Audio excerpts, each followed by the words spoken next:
Et coucou, chers art journalistes et créatifs, c'est Marie de l'âme du féminin et la grande question du jour, c'est comment choisir son taille-crayon. Alors je fais cette petite vidéo parce qu'en fait, 2 personnes dans une seule semaine m'ont demandé comment choisir mon taille-crayon, alors que ça m'était jamais arrivé, donc je me suis dit c'est un signe, il faut en parler. Il faut en parler parce que j'ai rencontré aussi cette problématique avec mon fils à l'école, dès qu'il a été à partir de la sixième, du CP pardon, à devoir tailler lui-même ses crayons, eh bien on a dû changer X fois de taille crayon avant qu'on comprenne ce qui se passait. Alors ce qu'il faut savoir, c'est que oui, on doit choisir son taille crayon, mais le taille crayon ne va pas sans le crayon. Donc pour pouvoir choisir son taille crayon, il faut déjà savoir quel crayon on veut tailler. C'est pour ça qu'ici j'en ai plusieurs que j'utilise dans mon quotidien de créative et je vais t'expliquer tout ça. Alors, les problématiques qu'on peut rencontrer avec ces crayons, qu'est-ce que ça va être? En général, c'est typiquement ce genre de crayon ici. Moi, c'est un vieux crayon que j'ai. Il a la mine cassée, qui va se casser régulièrement à chaque fois qu'on va le tailler. Et voire même, on voit ici le bois qui va avoir tendance à s'effriter. Typiquement, là, le problème, ça vient pas du taille-crayon, mais du crayon en lui-même. C'est-à-dire que quand on taille le crayon, que le bois s'effrite, que le crayon, la mine se casse tout le temps, eh bien c'est qu'en fait la mine est déjà cassée à l'intérieur. Peut-être parce qu'il est tombé plusieurs fois. En général, c'est souvent ça. Il y a des crayons qui résistent mieux, enfin des mines de crayons qui résistent mieux que d'autres au fait de tomber. C'est pas que une histoire de on est plus adroit que le voisin ou moins adroit que le voisin, c'est aussi une histoire de matériel du crayon. Et ensuite, quand on voit que le bois ici perd un peu de matière qui s'effrite, c'est parce qu'en fait le bois a pris de l'humidité avec le temps. Moi ici, j'ai toute une corbeille de crayons de couleur et ce sont des vieux crayons que j'ai depuis des années, voire certains depuis l'époque scolaire, donc j'ai 40 ans maintenant. Et je me suis aperçue, là, en ressortant ces vieux crayons, parce que j'utilise pas forcément énormément les crayons de couleur, enfin c'est pas ça que j'use le plus, mais en les ressortant pour mon fils, parce que lui il a tendance à les mâchouiller et donc il en use beaucoup, parce que soit il les mâchouille, soit il passe son temps à les tailler pour passer le temps à l'école. C'est comme ça. Et donc je me suis dit, avant de racheter des nouveaux crayons, je vais reprendre mes anciens crayons et lui proposer. Et c'est là où je me suis aperçue qu'il y avait 2 problématiques.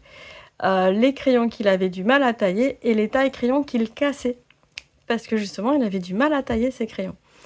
Alors, pourquoi il les casse? Il y a 2 raisons majeures par rapport liées au crayon en tout cas, qui fait qu'il va casser le taille-crayon.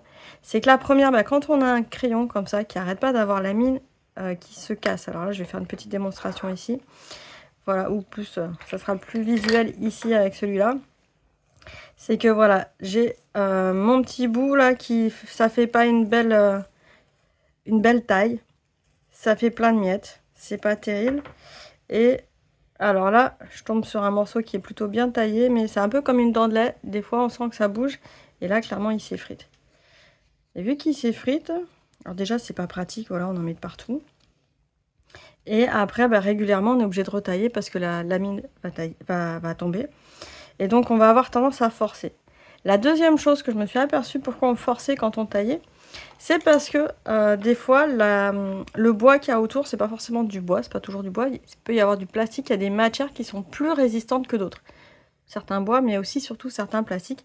Ici, j'ai par exemple le Bic Evolution, qui est réputé pour justement que la mine ne se casse pas à l'intérieur quand le crayon tombe. Ce qui est vrai, il n'y a pas de souci. La mine ne se casse pas, mais parce qu'en fait, autour, c'est un espèce de plastique. Et quand je vais... Hop, ici, je force en fait à l'intérieur. Donc, je suis obligée de forcer dans ce sens-là. Je force à l'intérieur pour pouvoir tailler mon crayon. Et donc, plus je vais forcer, plus il va y avoir de tension au niveau de mon taille-crayon. Et donc, c'est là où ça casse. Alors, je vais revenir du coup après sur les taille-crayon, comment bien choisir son taille-crayon pour ne pas qu'il casse quand on a des crayons comme ça où il faut forcer un petit peu. Donc là, on voit que la mine, elle est très bien. La taille, d'ailleurs, se fait très bien, il n'y a pas de souci. Par contre, on est obligé de plus forcer. C'est vrai que quand on est un enfant, c'est pas forcément évident de forcer.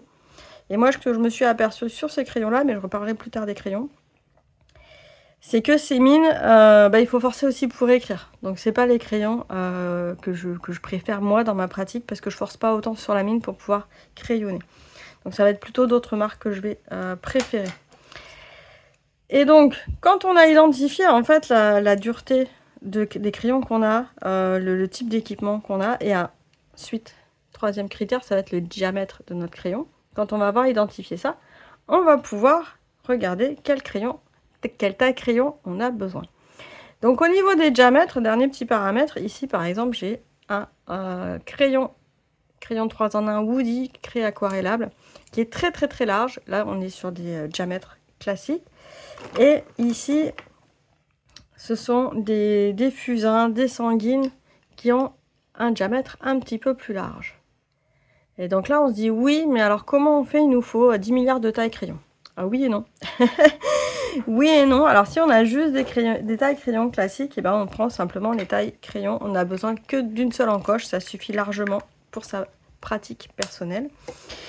Si on est amené à avoir des crayons un peu plus larges, en général, ça sera au crayon de maquillage, contour de lèvres et pour les yeux aussi, pour les cils, donc sont toujours un petit peu plus larges.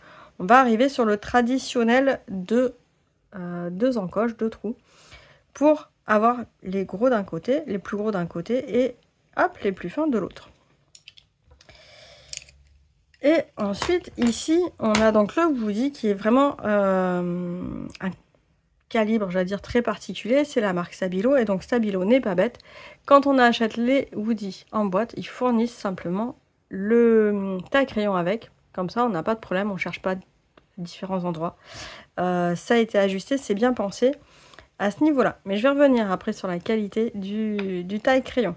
Donc le premier critère, ça va être le diamètre de son crayon, ce dont on a besoin. Ici, j'ai un taille crayon Faber-Castell. Alors, c'est pas que je suis sponsorisée par Faber-Castell, c'est que j'ai récupéré beaucoup de matériel de ma maman qui avait eu un abonnement Faber-Castell, donc j'ai énormément de matériel qui m'arrive de cette marque-là. Et avec ce taille crayon, donc, qui a 3 encoches. Donc on voit ici Color Grip et Universal. Donc le Color Grip, il est légèrement plus large que les deux autres. C'est par rapport à un type de crayon particulier. Voilà, je le mets un petit peu comme ça. J'allais dire, on va revenir vite fait sur chacun des 3 modèles et je vais te dire moi ce que je préfère à l'usage et ce qui est pratique en fait. Donc ça, c'était pour déjà savoir notre besoin, déterminer notre besoin en taille crayon. Le diamètre, la dureté et que des fois, le problème ne vient pas du taille crayon, mais il vient du crayon. Ensuite ici, les tailles crayons. Alors, la problématique que mon fils a rencontrée quand il cassait ses tailles crayons, c'est que il avait des tailles crayons comme ça. Moi, j'aime bien parce que c'est tout petit. Il y a la petite réserve, ça rentre dans la trousse, c'est pratique. Ça prend pas de place. Il en a eu plusieurs, des tailles crayons comme ça de la marque Maped. Moi, j'en suis contente, mais j'en ai que depuis que je suis adulte.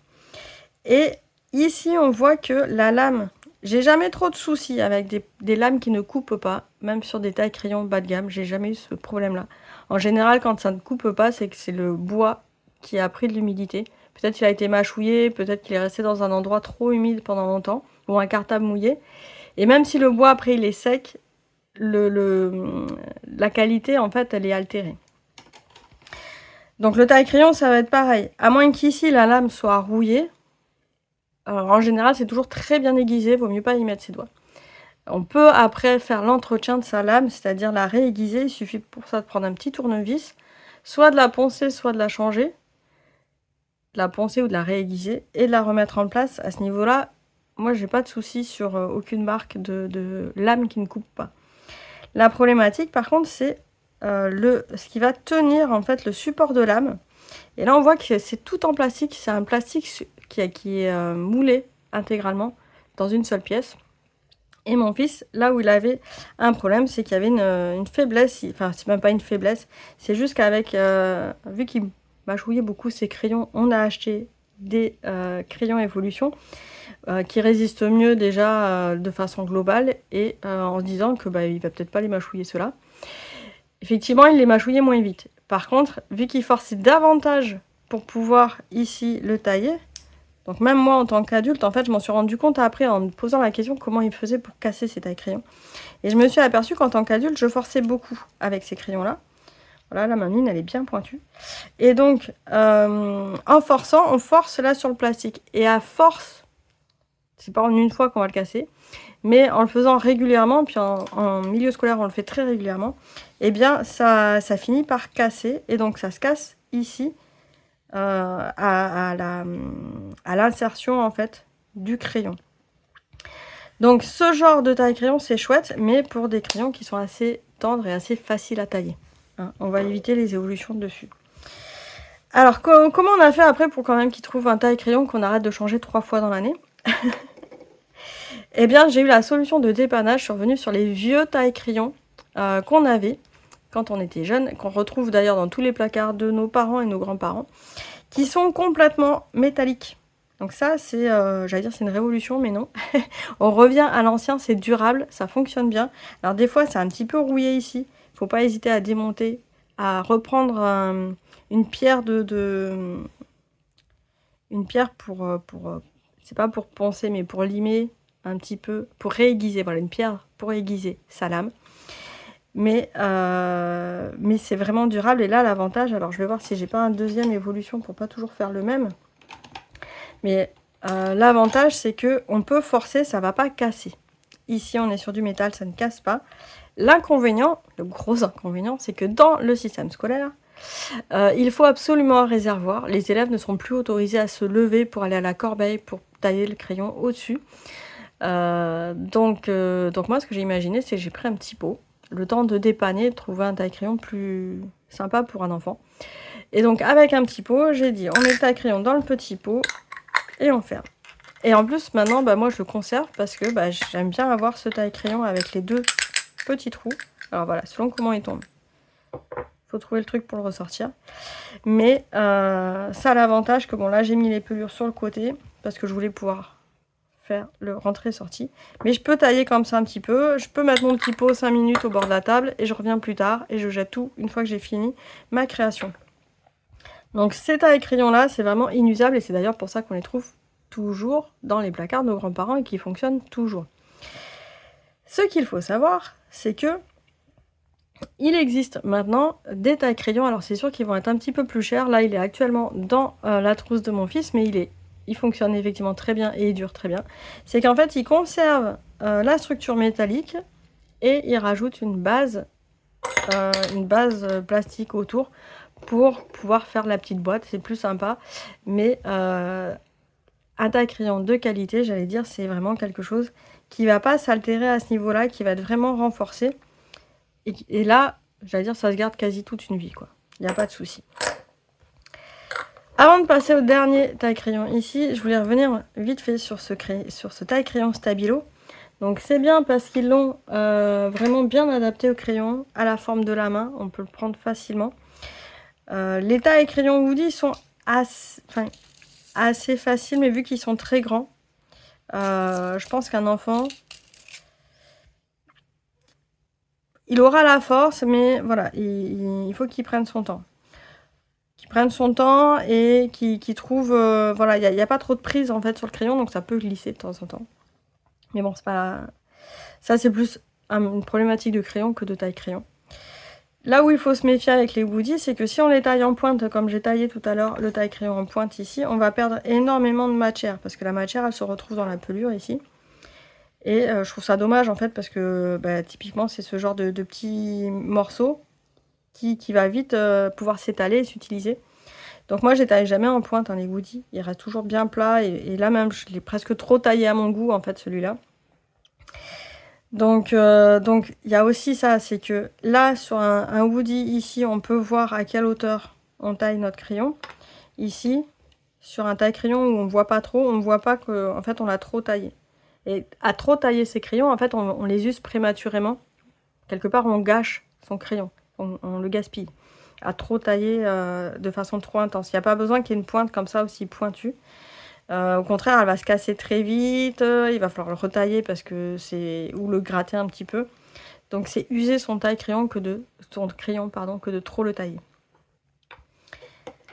Et ensuite, de plus en plus en ce moment, on voit des tailles-crayons faits par des marques de professionnels. Alors je passe aussi les tailles-crayons qui sont mécaniques, etc. Où là, c'est vraiment des gens qui vont user énormément de crayons ou qui ont des difficultés parfois. Il y a aussi la difficulté praxis, c'est-à-dire de manutention pour tailler son crayon, où on va chercher à prendre un taille-crayon mécanique, soit manuel, soit électronique d'ailleurs.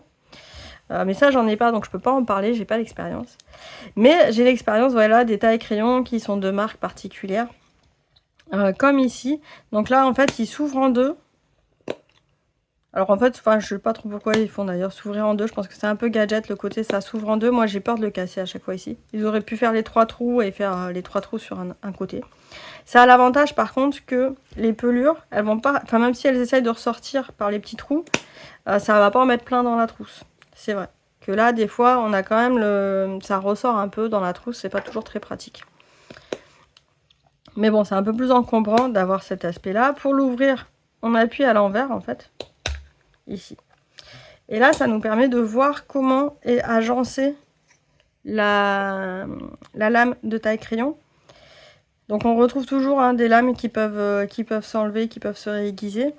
Et là, par contre, ils ont renforcé davantage. Je pense que c'est un plastique beaucoup plus dur. Parce que c'est un plastique ici qui a été remis dans un autre plastique. Donc, c'est un plastique plus dur qui a été mis autour. Donc, c'est renforcé quand même. On n'est pas sur quelque chose de métallique. C'est presque dommage d'ailleurs. Là, ça aurait été bien qu'ils mettent quelque chose de métallique. Qui viennent s'emboîter dedans. Mais bon, ils ont déjà fait quelque chose qui est renforcé. Donc, ils ont compris cette problématique que quand c'est pas renforcé et qu'on appuie trop dans le taille-crayon, on va avoir tendance à le casser. Donc, celui-là est renforcé, ce qui est pas mal. L'idéal, ça aurait été quand même du métallique. Bon, après, c'est sûr qu'il y a un coût et un surcoût d'utilisation. Enfin, pas d'utilisation, de création du produit. Et là, c'est pareil. Alors après, on voit que c'est emboîté à l'intérieur. Je ne sais pas si d'ailleurs ça peut se déboîter. Je vais faire ma curieuse. Non, c'est il y a un petit clip quand même. Là, il y a un petit clip. Donc peut-être si je dévisse, j'arriverai à le déboîter. Je pense que c'est possible, effectivement. Si je dévisse la lame, j'arriverai peut-être à le déboîter. Par contre, pas dit que je puisse après enfiler un autre gabarit. Non, ça rentrerait pas. Les gabarits sont pas normés, mais bon, c'est pas grave. Mais ça reste quand même des bons tailles-crayons. De toute façon, ce qui fait un bon taille-crayon, ça reste dans l'ensemble la lame et le fait qu'ici, ça soit suffisamment solide. Donc on le voit vite en fait si c'est solide, si le plastique nous paraît solide ou pas.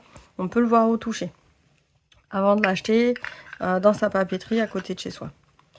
Voilà pour les tailles-crayons. J'avais une dernière petite chose à montrer, c'est que des fois on peut tailler aussi son crayon manuellement avec une lame de scalpel.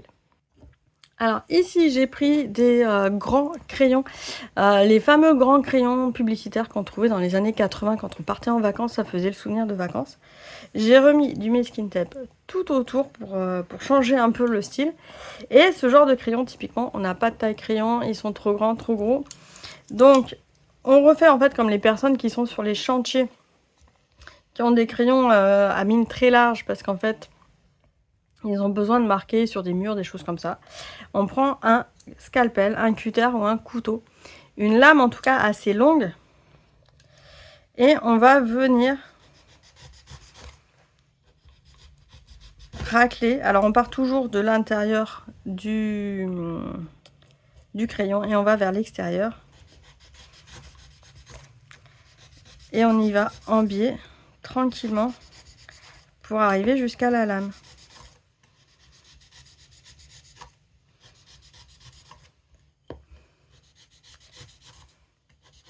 Alors le mieux c'est de prendre une lame qui coupe très très bien, très finement. C'est pour ça que je préfère le cutter au couteau, parce que un couteau mal aiguisé, c'est là où on va se couper. Alors qu'un cutter, une lame neuve, il n'y a pas de souci, on y va tout doucement. J'ai pas besoin de forcer, ça coupe très bien. On fait tout le tour. Et petit à petit, en fait, on se rapproche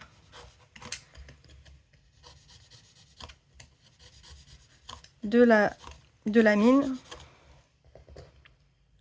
Voilà. Et donc après, ça dépend en fonction des goûts de chacun. On peut avoir une mine un petit peu plus apparente. Comme je l'ai dit, après, il ne faut pas que ça soit trop taillé en pointe parce qu'on va gaspiller le crayon. Donc à partir du moment où ça écrit, hop, c'est bon. Voilà, donc ça c'est le taille-crayon qu'on peut avoir, j'allais dire en dépannage, hein. Le cutter qu'on peut faire aussi d'ailleurs sur les plus petites mines, j'allais dire. Ah bah là, typiquement, ça c'est un crayon gris qu'on utilise en chantier en général. Hop. Alors moi je le pose bien, hein, je le fais jamais en l'air. J'aime bien quand même être bien posé sur un plan de travail.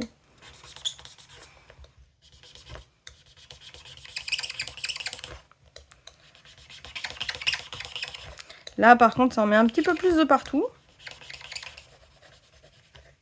Voilà. Et on peut s'amuser après à tailler en fait sa pointe vraiment. Si on cherche une pointe très fine, on peut s'amuser à la faire fine sur toute une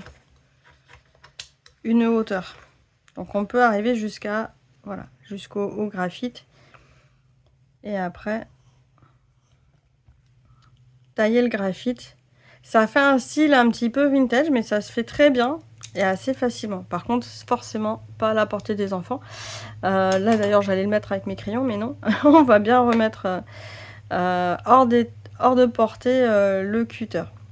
Donc voilà, quand on a pas le taille crayon adéquat, hein, parce que des fois on peut avoir même des fusains sanguines qui n'ont pas le bon diamètre par rapport au diamètre qu'on a, même si des fois on a les deux diamètres. Moi j'ai toujours un crayon à un moment donné qui ne rentre pas dans un taille crayon. Le mieux, j'allais dire, c'est de trouver un taille crayon avec un gabarit un peu grand, puis on arrive quand même à se débrouiller avec, ou sinon le cutter, ça fonctionne aussi. Voilà, si tu as d'autres questions sur le taille-crayon, si ça n'a pas été suffisamment clair, n'hésite pas à me poser une question en commentaire. Si tu t'es déjà posé la question des taille-crayons et que cette vidéo t'aide, n'hésite pas à me le dire aussi, puis à mettre un petit pouce. Et en t'abonnant à la chaîne de l'âme du féminin, tu recevras toutes les prochaines vidéos en notification. On se retrouve très bientôt. Ciao, ciao!